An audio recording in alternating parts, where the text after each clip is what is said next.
Well, some Morales, Black Film and TV. Here we are, obviously a new journey. My question is, what makes you think, when do friends become enemies?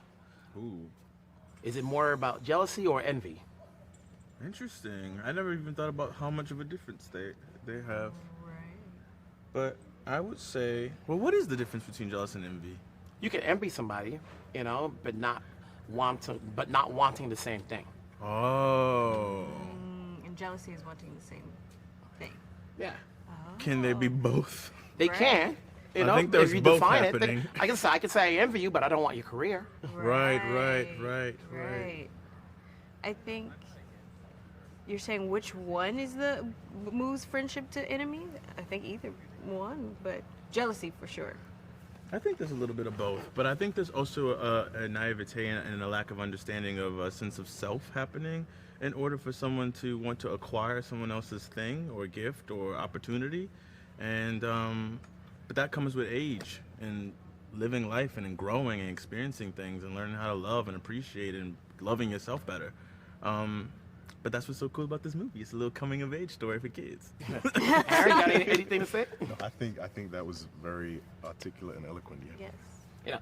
The Lion King's been around for a good minute. When was your first introduction? Well, for me, I was small when it came out. What are you about to say? No, I'm sorry. These two were born. You were born the same month it came out. Then, if you guys are a month apart, right? You were a month after the original came out. Yeah. And I was, maybe a little bit older than them, and I watched it. I don't remember if I saw it in the theater or if my mother bought me the VHS, but I definitely annoyed her by playing out the VHS over and over and over again. I think she had to buy me a new one because I ruined it. And I was just obsessed with it from the beginning when I was a little kid. Whoa. Yeah. I love the original. I watched that again and again and again. It was my favorite Disney film.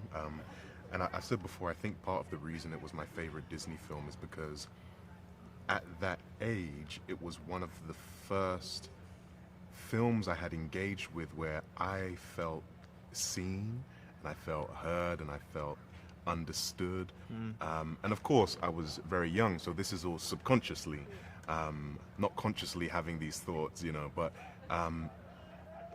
I think just that, this was a film that was based on the continent of Africa. There was an abundance of that beautiful, beautiful music, the beautiful, beautiful colors. And I looked at it and I saw it in my own home. And I think that's what developed my attachment to that film and why I watched it so many times. I just like the music. I like the music. I like the colors. I didn't really think about it too much. I remember just being a kid and I had a bunch of VHSs. Is that the plural version of VHS? VHSs? I think so. Oh, okay, cool. I had a bunch of VHSs. Yeah.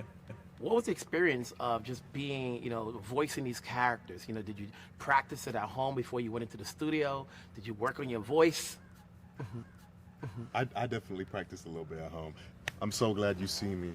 And you did the same thing. Oh, yes. I thought it was just me. I was like, oh no. But yeah. Yeah, I had a coach that helped me with, I had a singing coach, I had a voiceover coach. I'd be at home doing my warm-ups on the way because they'd be like, do you want a car to pick you up or do you want to drive? I'm like, I need to drive because I'm going to be doing all this singing in the car and vocal warm-up and I don't want to embarrass myself in front of a driver and take my shoes off and get into character. Yeah, a lot of play to prepare. See, I was doing it in the car. I was literally doing You have no shame. I love it. You have no shame. I love it. I was like, So at no point did Barry says, I need you to be deeper or softer. Oh, 100%. Oh yeah, I think well, I definitely got told to, or encouraged, I should say, to raise the register of my voice for the adolescent version of this beloved character. Yeah. I kept saying, take the New Orleans out. Come on, take the New Orleans out. Let's put the posh English back in. But yeah, he would definitely be like lighter, less gravelly, more upbeat. You guys did a phenomenal job. Congrats on the voice performances. Congrats on the film. I'm sure I'll talk to you down the road. Absolutely. Thank you. Thank you so Thank much. Thank you so much.